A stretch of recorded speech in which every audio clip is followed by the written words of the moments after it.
কড়া গরম হয়ে গেছে, সামান্য একটুখানি সর্ষে তেল, তার মধ্যে শুকনো লঙ্কা 5 ফোড়ন আর এই ছোট্ট ছোট্ট 2 টুকরো আদা ফোড়নে দিয়েছি। ভাজা ভাজা হয়ে গেছে, গন্ধ বেরোচ্ছে। এবার এই কেটে ধুয়ে রাখা টমেটোগুলো দিয়ে দেবো।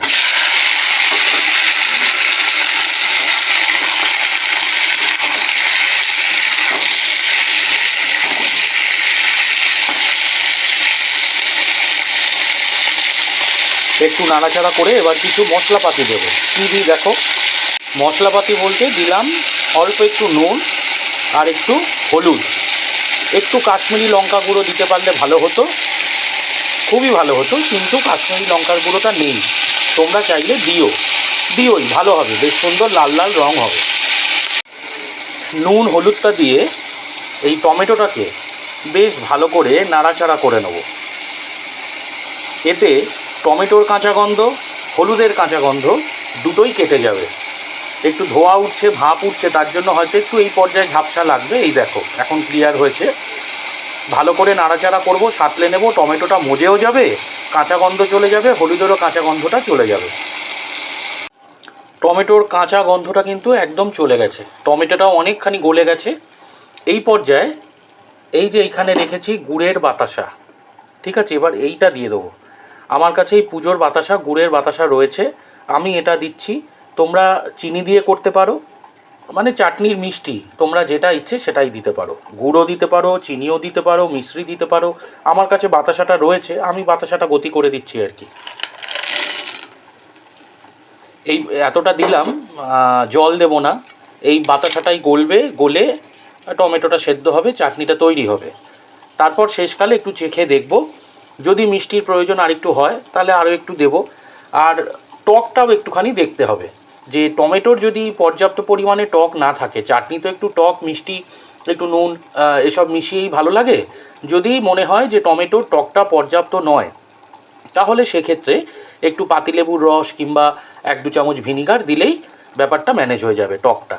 তো আগে সেটা দেওয়ার দরকার নেই, আগে চাটনিটা রেডি হয়ে যাক, তারপর টেস্ট করে তখন সেটা দেখা যাবে। হতে থাক।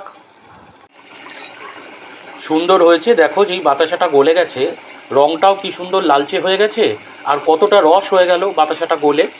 এই চাটনিতে আলাদা করে জল দেওয়ার প্রয়োজন নেই, এই বাতাসার যে জল, এই জলটাতেই টমেটোটা পুরোপুরি সেদ্ধ হয়ে যাবে।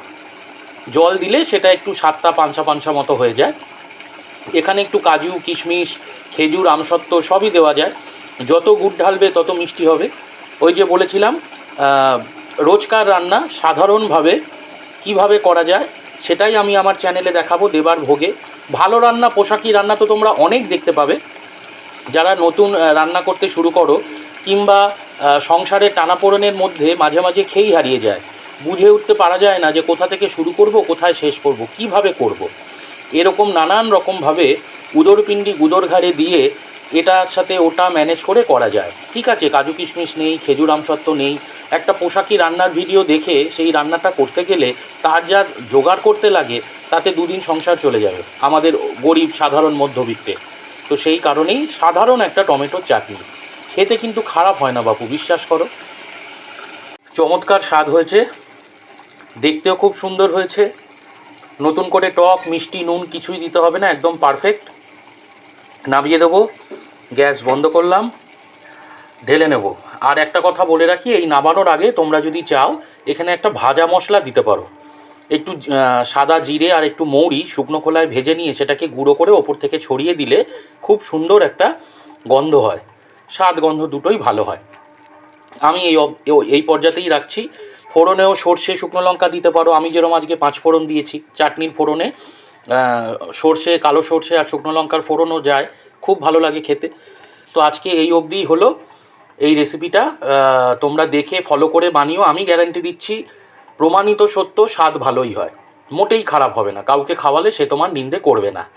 আর যাবার আগে প্রতিবারের মতো একটাই কথা বলি, আমার ইউটিউব চ্যানেল দেবার ভোগ, এটাকে তোমরা দয়া করে সাবস্ক্রাইব করো, চ্যানেলটাকে বেল আইকনটাকে প্রেস করে দিও, যাতে নতুন ভিডিও সবার আগে তোমার কাছে পৌঁছতে পারে। আর অবশ্যই একটু লাইক কমেন্ট বন্ধুদের সঙ্গে শেয়ার করো। ভালো মন্দ যাই তোমার মতামত হোক, সেটা কিন্তু অবশ্যই কমেন্টের মাধ্যমে জানিও। প্লিজ আমার পাশে থেকো। আর অসংখ্য ধন্যবাদ আমার এই ইউটিউব চ্যানেল দেবার ভোগটিকে ভিজিট করার জন্য।